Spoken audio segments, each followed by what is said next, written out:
Oh, yes, sir. Microphone there. If you will, introduce yourself to the jury, please. Oh, yes, I'm John McCullough from Spring, Texas. All right, if you'll spell your first and your last name for the court, please. John, John, last name McCullough, McCullough. Now, Mr. McCullough, you just told us you were from Spring, Texas. Where is Spring, Texas? It's probably about 15 miles north of Houston. Mr. McCullough, I wanted to direct your attention to a person by the name of Bo Dukes. Do you know a person by the name of Bo Dukes? Yes, sir.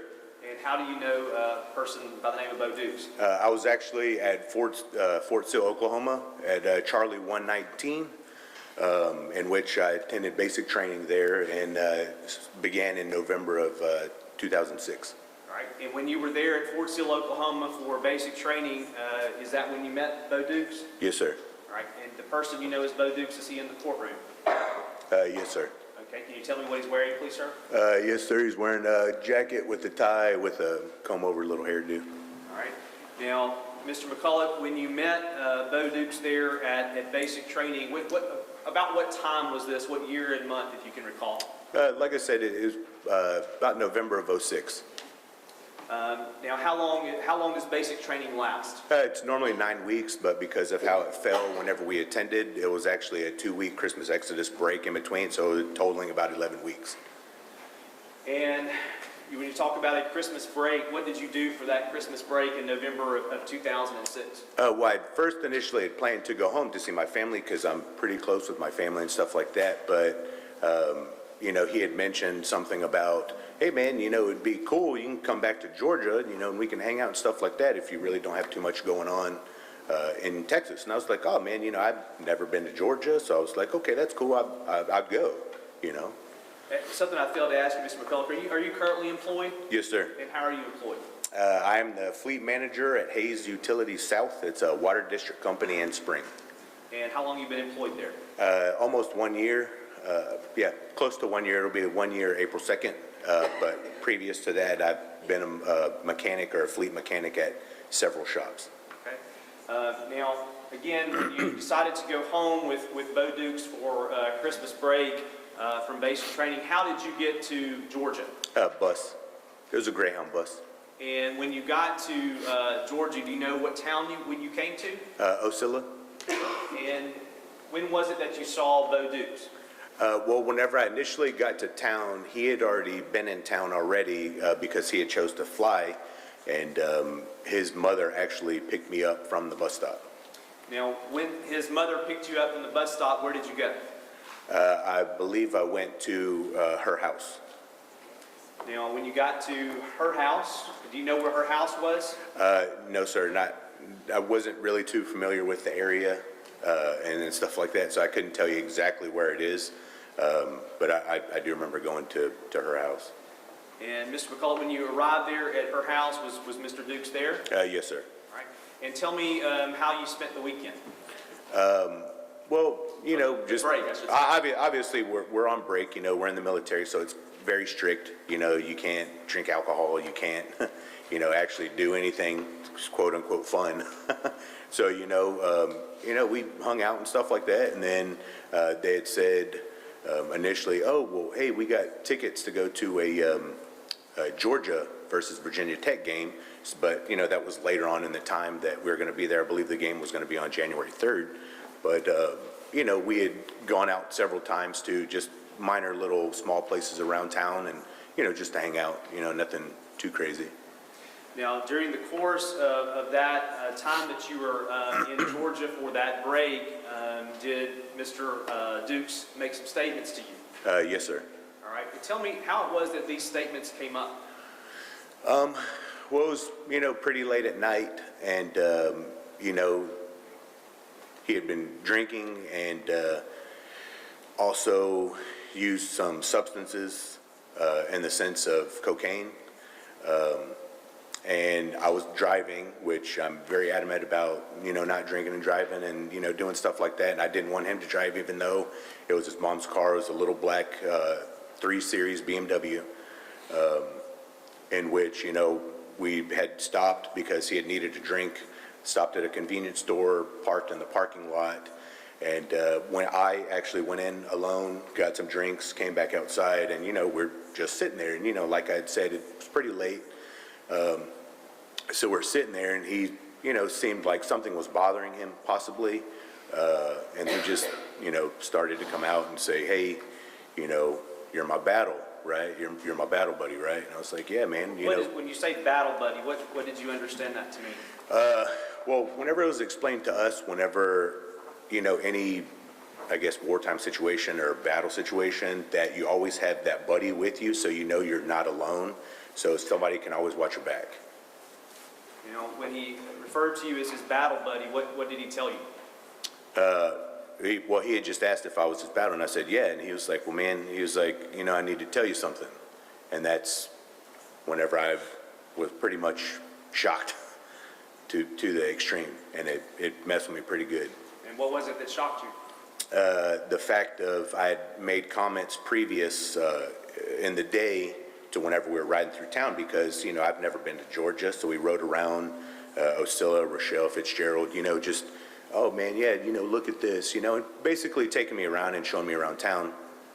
And I had mentioned something about seeing a billboard, and it had a really, really pretty lady that was on it. And I was like, man, that's crazy, what's going on with that, And that was, like I said, the previous conversation we had. But he had brought it up and said, do you remember that billboard that you had seen? And I was like, yeah. And he was like, I know what happened.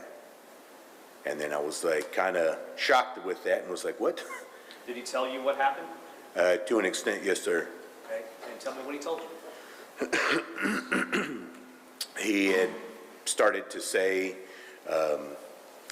like I said, I know what happened. I was there. And he had said that my friend had came to me and said that, am I allowed to have open language in here? You used the language that he told you. Yes. Okay. And he said that his friend had showed up and said, man, I fucked up. And I said, what do you mean? And he said, well, he continued to tell me that he had, messed up, and he needed his help. He needed his truck. His friend needed Bo's help. Is that right? Yes, sir. Okay. And he had said that he had needed his help because he said that, like I had mentioned, that he had fucked up. And whenever he continued to explain of the situation, I wanted to stop in disbelief, because it's a severe thing, man, for somebody to be able to do stuff like that. But he had said that he had technically killed Tara to him. The friend had said that. Yes, that he had beat her and accidentally strangled her and killed her, and he didn't know what to do. So he needed his truck to be able to move her body. And did Bo Dukes tell you if he loaned his truck to his friend?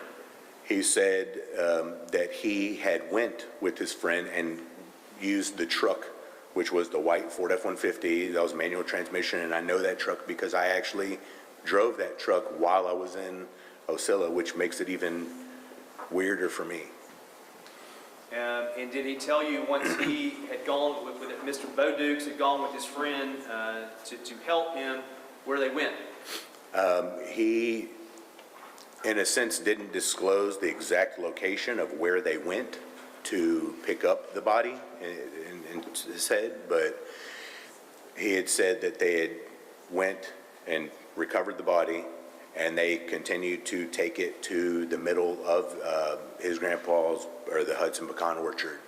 And the exact location didn't tell me, but had made the comment of, we took her to the middle of the pecan orchard and burned her body. And if I can roll back a little bit, whenever I was in basic training, he had made the comment, which now it made sense, of the sense of, hey man, it takes more than 1,200 degrees to burn human bones. When he was telling you that they burned the body there in the pecan wood, did you remember that statement that he had made to you previously? Yes, sir. How many times had he made that statement to you? 2 that I recall previous.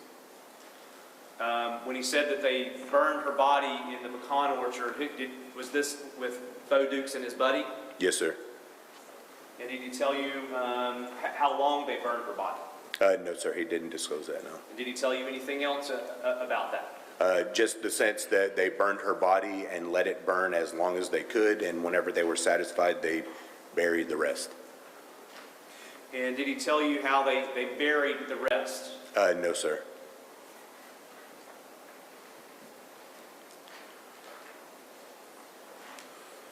Did you ever go to the pecan orchard while you were here? I'd never actually got out and walked around the pecan orchard, but we did drive past a section. I'm not exactly sure what little town it was, but he was like, "Do you see all that over there? That's part of the pecan orchard." Now, Mr. McCulloch, how did you react to what your battle buddy had told you? It messed me up pretty good. What do you mean it messed you up?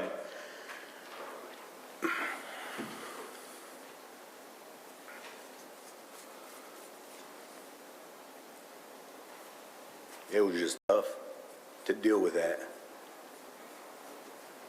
As a result of that, did you call law enforcement immediately? No, sir. I actually waited until I was away from Fort Sill in Oklahoma, and whenever I got to Fort Leonard Wood, Missouri, for my AIT school for 88 Mike, which is transportation, it was probably a week after I'd actually arrived in Fort Leonard Wood, Missouri, that I actually made my first call. So it was roughly the end of February of '07. So why did you wait, just so we're clear, from that November, December until February of 2007 to call someone about it? So that way there wasn't a conflict in between me and Mr. Dukes. That way nothing escalated out of hand. And that way I could avoid confrontation, because the fact that, yes, it kind of hurt me really bad, but at the same time, it was in the sense of, I don't want to say like proud that he did it, but of the sense of just kind of like, like nonchalantly, it made me upset. And I'm very, I guess, protective, I guess. I'm not sure how to say it, but whenever it comes to women and, and kids and stuff like that.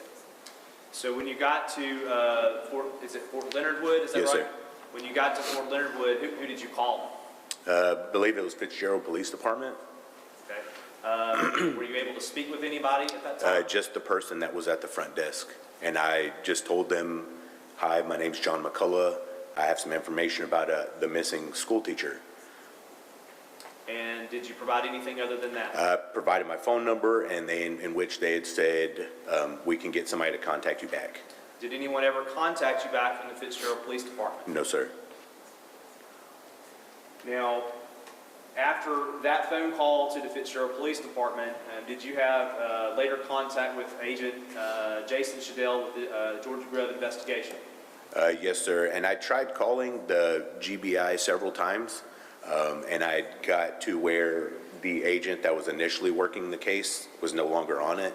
Then there was a second agent that was working the case that was no longer on it. And then finally, whenever I had called, because I had reached out to other, police departments that were in the vicinity, like Osceola and then Rochelle, and then I'd mentioned the same thing. And then I had reached out on Facebook to, it was a Tara Grinstead Facebook page, and got in contact. I don't remember what her name was. It was a woman I know, because she had responded and said she was a family friend. And I said, "Well, my name's John McCullough. I have information about the case and stuff like that. You can call me private. Here's my email. You can do whatever. I just need to get the information out." Did with regard to each of those places that you called, did any of them ever reach back out to you? Other than the GBI, no, sir. Now, when you spoke, I want to fast forward, if you will, to that is to June the 14th of 2016. Is that about the date that you recall that you spoke with Agent Shadell? Yes, sir. Now, when you spoke with Agent Shadell, June 14th of 2016, is what you've told this jury today, what you told Agent Shadell? Yes, sir.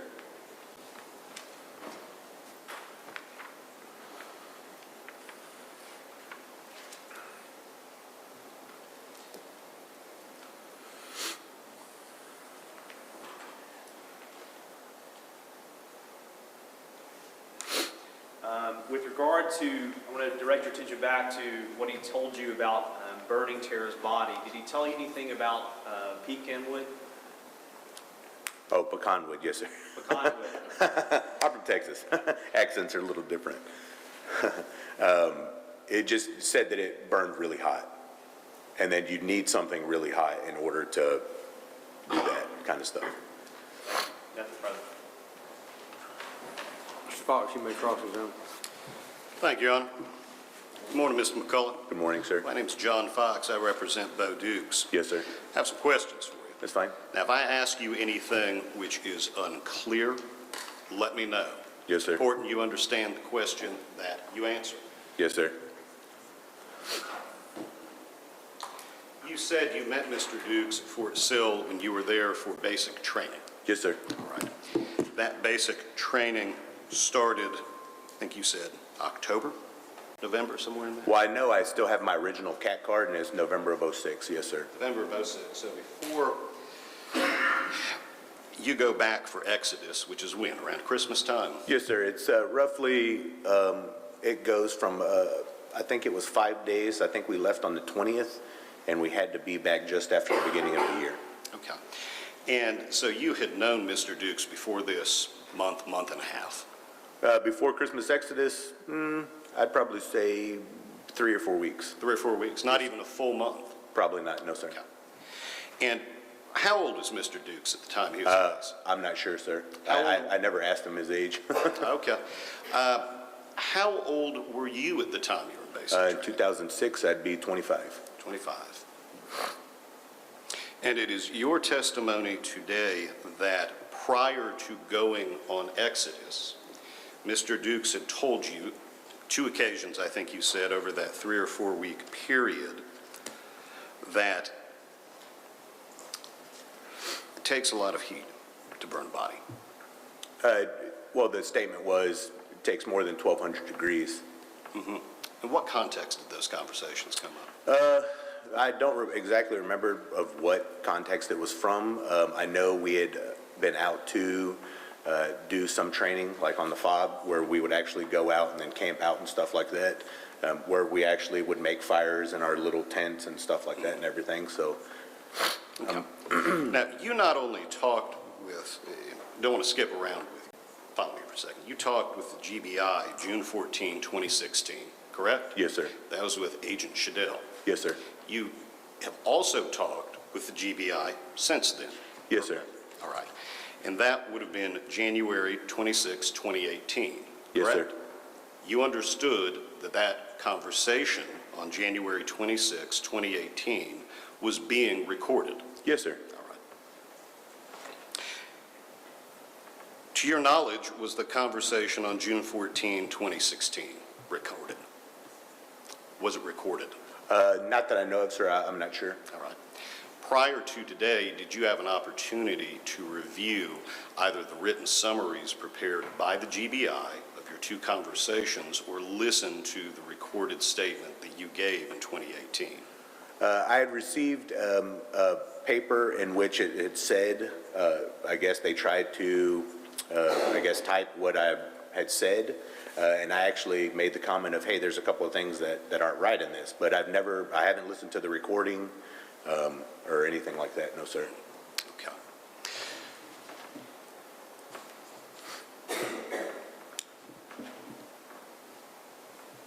Do you recall telling Agent Shadell on June 14, 2016,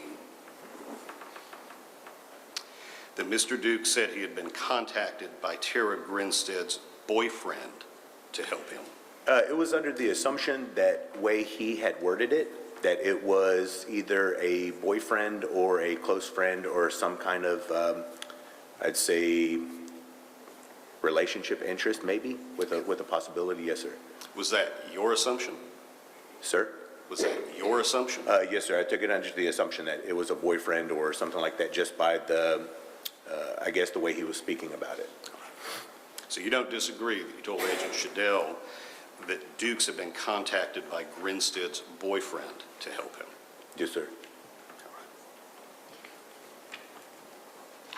You also told Agent Shadell the Dukes had relayed to you that the boyfriend had gotten upset and jealous with Grinstead, which provoked an argument leading to a physical altercation in which Grinstead was beaten or strangled. Yes, sir. Did you also tell Agent Shadell in that initial conversation that you had waited this long to follow up with the GBI because you believe Dukes may have just been intoxicated during those conversations and just talking?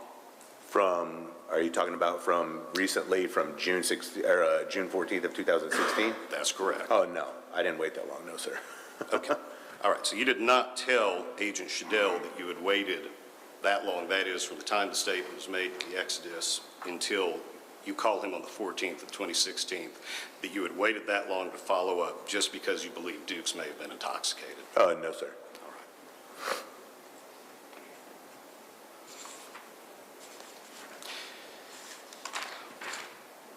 The night he made the comment to you, Yes, guys sir. riding around in the BMW, where'd you been that evening? Sir? Where had you been that evening? It was a variety of different places, just little small hangouts, I guess, that were in town. And then I know we had stopped at a friend of his house. I don't remember his name. I just remember he was a extremely large guy.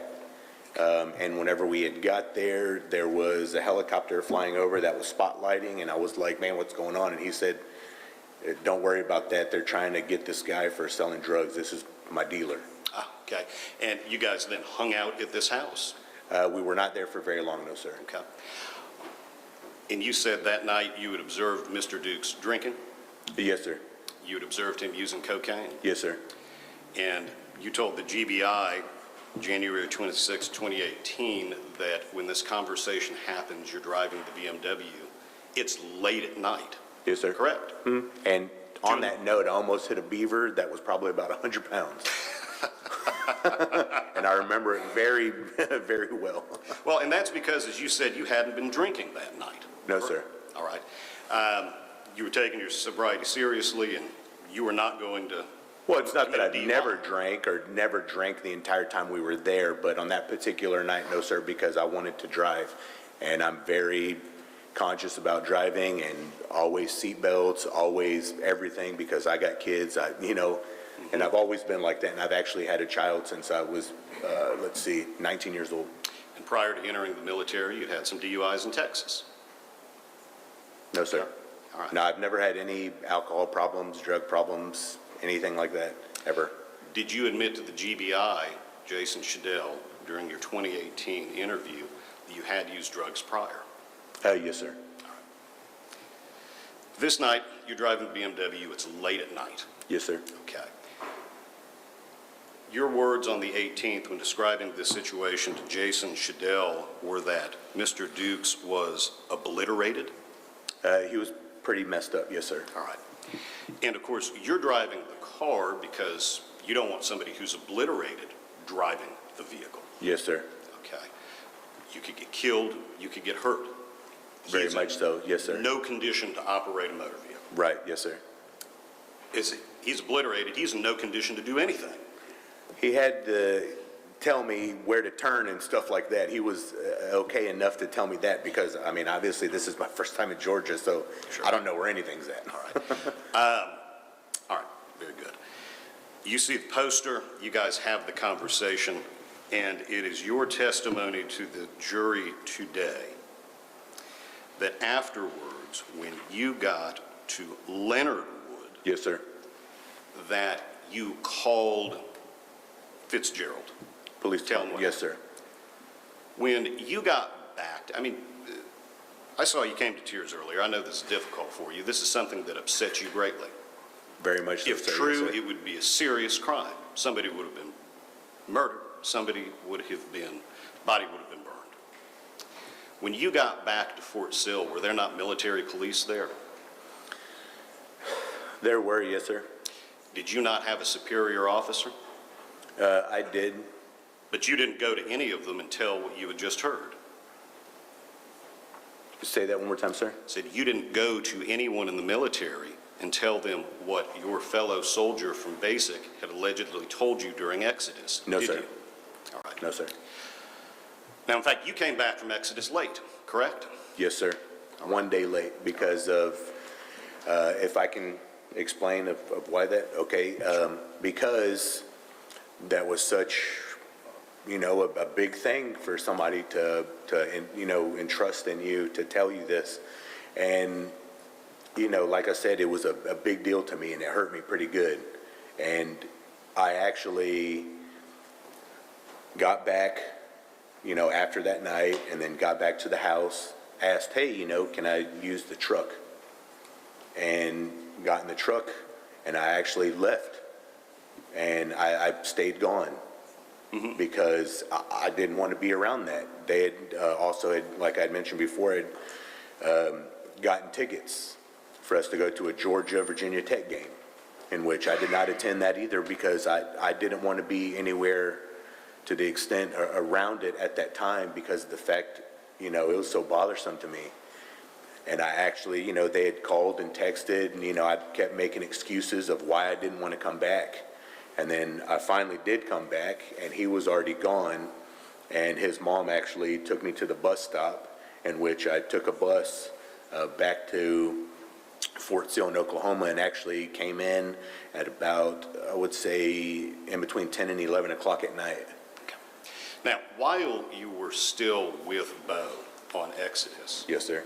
there was a lot of heavy drinking going on. Maybe There was not on your drinking, part, yes, but sir. on his part. Yes, There was sir. drug use going on, correct? Sir? There was drug use going on, Yes, sir. correct? In fact, you told Agent Shadell on the January 26, 2018 interview that you had personal knowledge that when Mr. Dukes got back to Fort Sill, he got in trouble because of the level of drugs that he had. Yes, sir, because it was 3 times over the limit, and they were wondering how he was still walking around and functioning. Okay, and that's because that's what was going on during Exodus. There was drinking, there was partying, there was drug use. Yes, sir. All right. You are so disturbed by what you hear that you take someone's truck and drive off. You're a stranger in a strange land. You don't know where you are. Yes, sir. You said you had to get Bodie and try to tell you where you're going. Yes, sir. Why didn't you go to the police station? Tell somebody. You saw the posters. Because it kind of like what I had mentioned of, I was unsure. Because in one hand, I have this girl that I have no idea who it is, and her family. And then in the other hand, I have this guy that, is my battle, that I'm supposed to be, his back, I'm supposed to be his, watch his six, as the saying's going, the saying goes. So it's, what am I supposed to do? And it's very conflicted to me. But at the same time, it's like, what would I want if that was my family member or relative or something? What would I want to do? Wait, let them think nothing's going to happen, and then whenever I actually get away and get to next duty station, because it wasn't that long after we got back from Christmas Exodus, that I can try and reach out and do something about it. Okay. And that's when you reached out to Fitzgerald in 2016? That was actually in the end of February of 2007. 2007. All right. And numerous times in between that since the time I got in contact with Jason Shadell at GBI. And on all those numerous times that you had attempted to contact law enforcement, said you never got a call back. Never got called back, took it almost as a joke. One had actually made a comment of, we get tips from people all the time like this, so, we'll make a note of it, is what they would tell me. Well, that was what an occasion had happened. Oh, we'll make a note of it. If anything comes from it, we'll give you a call back. Okay. This is disturbing you, something that's haunting you. Yes. You're not getting the response you want. In fact, you describe what you're hearing on the other end as them not taking it seriously, correct? Yes, sir. So why didn't you get in the car and drive somewhere? Why didn't you follow up more than just making a couple of phone calls? I just wanted to call and try and do my part, and I figured, man, I'm reaching out to all these people, and they don't want to believe me. Mm-hmm. So, even with my wife, I've told her several times, what else can I do? What can I do? And in the sense of that, I even, like contemplated what else can I do. So whenever I felt that they weren't doing their part, I actually was sitting on the couch one day and just popped up in my head, and I thought about it. And then my wife said, "Oh, well, let's see if anything's changed." So she pulled it up on her phone and said, "Holy crap, look what's going on." And it's like, you've been telling me this, exactly what this girl's been telling you, or saying in this interview with this guy on 48 Hours for years. And I said, what the hell? So I reached out and I emailed 48 Hours, the guy that actually did the interview. And then I had Michelle Fewer, who was a producer for CBS, actually return my call. Was this before you spoke with Agent Shadell in 2016? It was after. After. In the sense of whenever I talked to him on June 14th, and then he had said, I'll get back to you if I need anything else. Mm-hmm. He contacted me one time after that, like in the short period, and had told me that he was going to interview Bo and stuff like that, and then he would let me know if he needed anything else from me. Okay. I had texted him several times, and he had texted me back and said, I had told him that I was going to get a DNA sample from him and, other things, and I'll just let you know how it turns out, and if we need anything else, I'll get back. Okay. And the TV special that you saw, that was the one where Brooke Sheridan was on TV? Yes, sir. All right. Since your initial conversation with Agent Shadell in 2016, have you been keeping up with this case? No, sir. Okay. So even after seeing this on 48 Hours, you haven't looked online, tried to update anything? No, sir. All right. You never told Agent Shadell that you, during your 2018 interview, that you had looked it up and seen that Ryan Duke had been arrested? I believe that was also in tail of whenever all that was going on with 48 Hours and all that other stuff. Okay. So you had gained, since your conversation with Agent Shadell in 2016, you had gained knowledge about the case based on what you saw and heard on television. To an extent, I would say, but if you check back from many years ago, whenever they actually recorded my statement or anything, nothing's changed, and nor will it change. Okay. Because I know what I heard, I remember it, I live it every day, and it sucks. All right. And your testimony is that there were no differences in the statement you gave Shadell in 2016 and the one you gave in 2018? No, sir.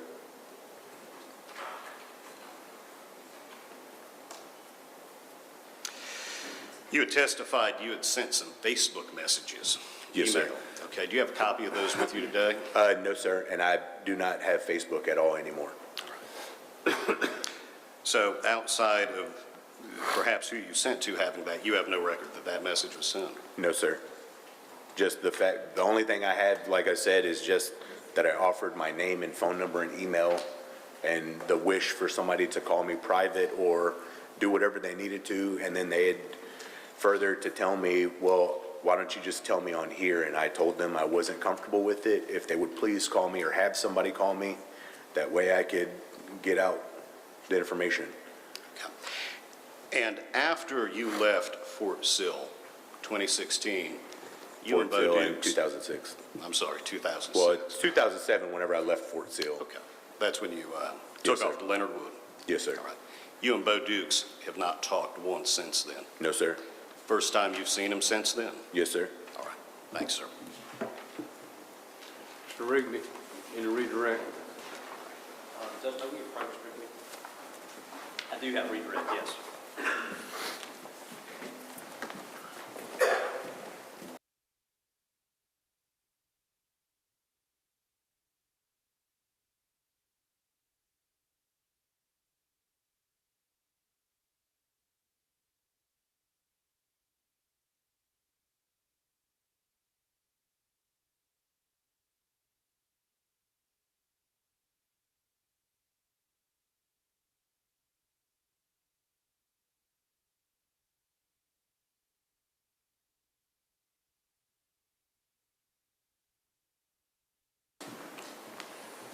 All right, Members of the jury, we're going to take a recess. If you'll just make yourselves comfortable in the jury room, and we'll resume as quickly as we can. Thank you.